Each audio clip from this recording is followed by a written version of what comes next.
Hey friends, welcome to my channel, MBC Lifestyles Diary. My name is Marie. I live in New York and I love fashion, travel, and cultural events.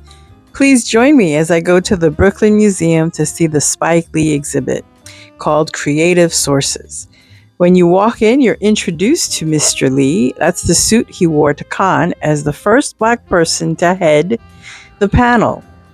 Here in this room is the film Malcolm X. So you walk in and you're watching Denzel Washington portray Malcolm X and doing that speech where he says, "I'm not a politician, but I'll tell you this. Before I was Republican or Democrat, I'm a Black man." And that's Spike Lee's statement. The exhibit is designed as if you're walking into different studio sets, and each has a title. So you walk into the room that shows you Spike Lee, very politically charged, and kind of giving you a history of what it means to be Black in America. He has also pictures of people that he admires, things that influenced him and are significant to his life, and also posters about his films that would document this. The second room that you walk into is titled Family, and you get these wonderful family pictures. And it's in that room that I met his dad, Bill Lee, who scored most of his movies, but was a famous jazz musician in his own right. He graduated from Morehouse, as his father before him graduated from Morehouse, and he came from a family of musicians. Also, you have a picture of his mother, Jacqueline Lee, who graduated from Spelman, as her mother before her, Zimmy Jackson Shelton, who graduated from Spelman in 1926. And also, you found out that it was Spike Lee's grandmother who paid for Spike Lee's tuition at Morehouse and NYU Film School. So this was a wonderful discovery because, as Spike Lee states, his ancestors were slaves, but his family managed to overcome this history and Jim Crow and everything else that goes with the political landscape of being Black and American, and become educated, cultivated people that contributed so much to society. Then the third room is about Brooklyn, and he even provides you with a stoop. And this is quintessential Brooklyn, and this is what he introduced to the world. That's how everybody discovered that Brooklyn had all these gorgeous brownstones.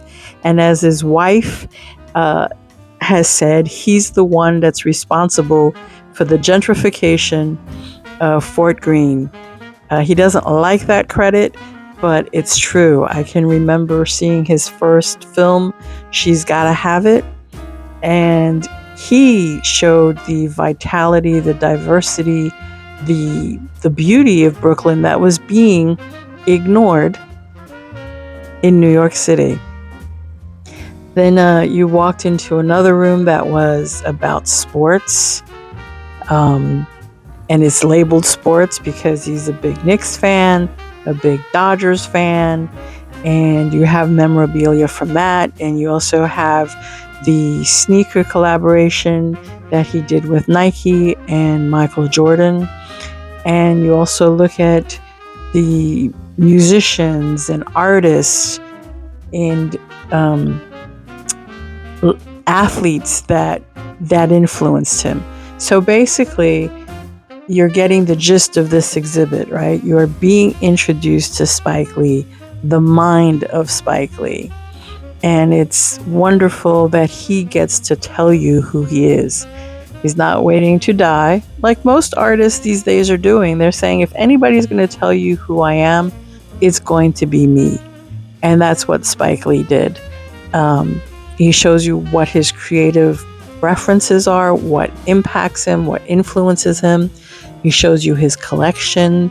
He shows you things that have been gifted to him by people that know their importance. There are quotes from Spike Lee telling you of his thought process or what different things had impacts on him. And the music was great in this also, because you walk in and you hear the soundtrack from his Malcolm X movie, and you hear the wonderful voice of Denzel Washington. And then you walk into another space and you're hearing the track from More Better Blues. And then finally, the thing I think that put him on the map is the movie Do the Right Thing. So you walk into Rosie Perez dancing to Public Enemy, Fight the Power. For this, I got transported. This was 1989. And you know how you realize music is the soundtrack of your life, but also movies. Like you can remember where you were and how you felt and what you were doing.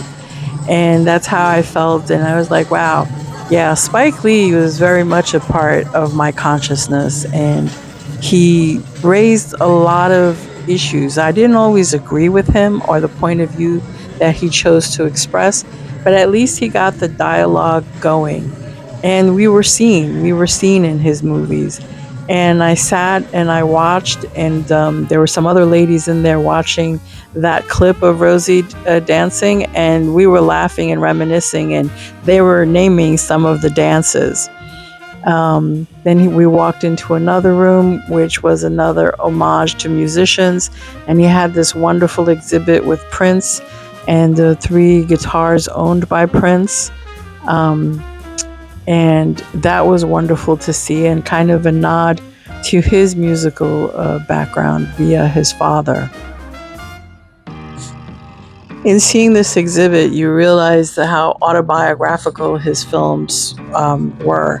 For instance, that he lost his mother to cancer while he was a freshman in Morehouse College, and that his father remarried, and it's an interracial marriage. Some people felt that that was controversial, considering his film Jungle Fever, his love of sports, and the characters in his movies always being sneaker obsessed or betting on sports.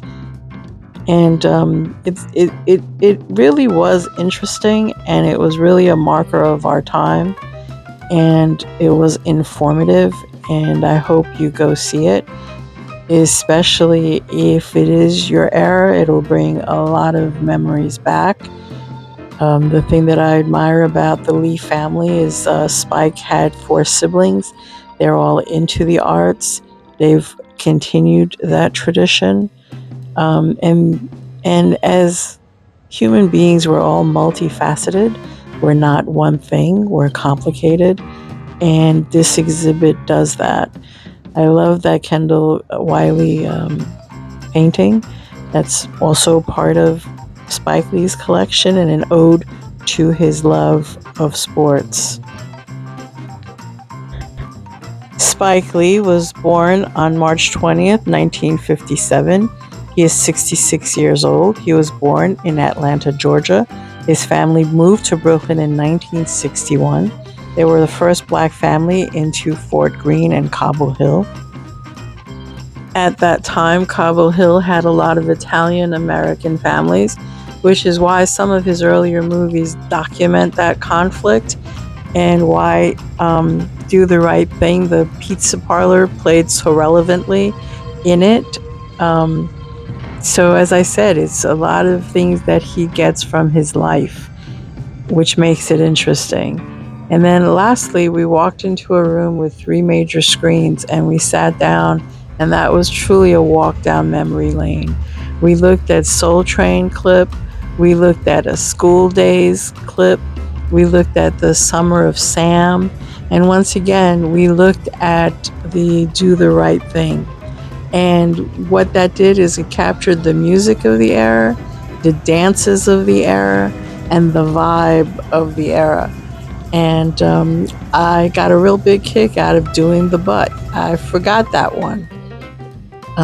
So you end on a happy note, because there is joy. There's joy, there's conflict, there's sadness, but it's life. If you enjoyed this episode, please give me a thumbs up, subscribe, like, and share.